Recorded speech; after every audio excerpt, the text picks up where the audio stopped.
विरोध होने लगा था, पुलिस जाकर के उन लोगों को बचाने लगी थी। अगर महिला कोई सती ना हो तो उसकी समाज में स्थिति ये होती थी कि एक विधवा के तौर पर उसको कलंकित समझा जाता था कि ये हमारी जो भूमि है उसको कलंकित कर रही है, उसको पत्थर मारे जाते थे।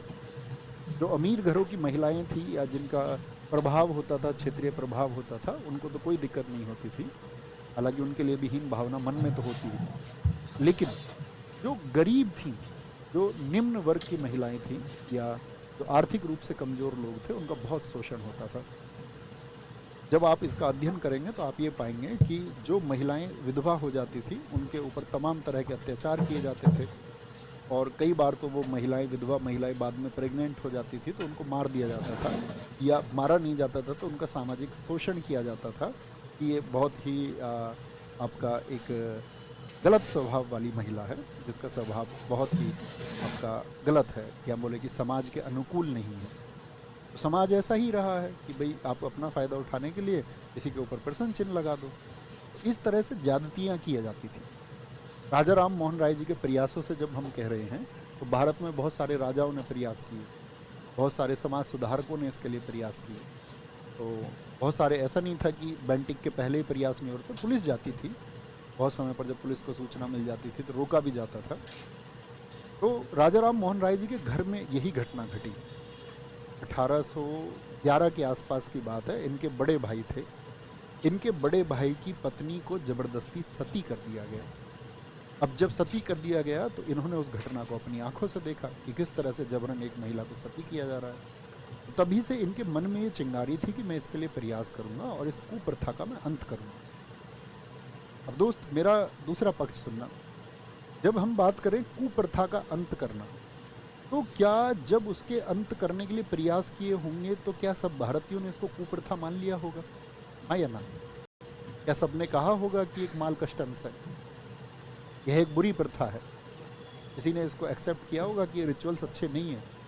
तब लोगों ने इसका बड़ा विरोध किया। उन्होंने कहा ये तो हमारे वेद कहते हैं और हमारे वेदों में ये कहा गया है। तो वेदों को भी मतलब बहुत बार मैनिपुलेट किया गया, उनको भी बदलने का प्रयास किया गया। ऐसा ही एक प्रयास मैंने आपको बताया किस तरह से श्लोक के साथ में छेड़खानी की ताकि उसको, उसकी गरिमा को कम किया जा सके। बात समझे? हाँ, सब कह रहे हैं कि भैया विरोध किया होगा। विरोध किया होगा क्या लोगों ने? कह रहे नहीं, बहुत विरोध किया इसका। लोगों ने कहा ये तो हमारी वैदिक प्रथाएं हैं, इनको हम ऐसे कैसे छोड़ सकते हैं? जब विधवाओं की शादी की बात आई इस देश में, जब ईश्वरचंद्र विद्यासागर जी ने प्रेस आपका इसके लिए प्रयास किए, या डलहौजी के समय पर एक मसौदा तैयार हुआ, एक ड्राफ्ट बना जो कैनिंग के समय पर पारित हुआ, तो लोगों ने कहा कि विधवाओं की यही स्थिति होनी चाहिए। इनका जीवन तो इनके पति के साथ शुरू होता है और इनके जीवन का अंत इनके पति के साथ ही हो जाना चाहिए महिलाओं का। ये तो बहुत बुरी प्रथा है, इसको तो खत्म, अगर हम बोलें कि ख़त्म करने का प्रयास, अगर ईस्ट इंडिया कंपनी इस बात को मानती थी कि बुरी प्रथा, या जो समाज सुधारक थे, आम जन इसको कुप्रथा मानता ही नहीं था। तो सबसे बड़ी बात, सबसे अच्छा फैक्ट मेरा तुम समझने के लिए तैयार क्या हो गए? आप ये समझना कि समाज में व्याप्त जो कुप्रथाएं हैं उनको उस समय पर सभी कुप्रथा मान लें ये जरूरी नहीं है। उनका वैलिडेशन लोग करते हैं, उसके पक्ष में लोग होते हैं, हाँ ऐसा ही होना चाहिए। बहुत कम लोग हैं जो व्यापक स्तर पर सोच करके उसके विद्रोह में आते हैं। राजा राम मोहन राय को भी बहुत विद्रोह झेलने पड़े। जब आप एक सही चीज़ करने के प्रयास में हो तो आपको बहुत विद्रोह झेलने पड़ेंगे, ठीक है?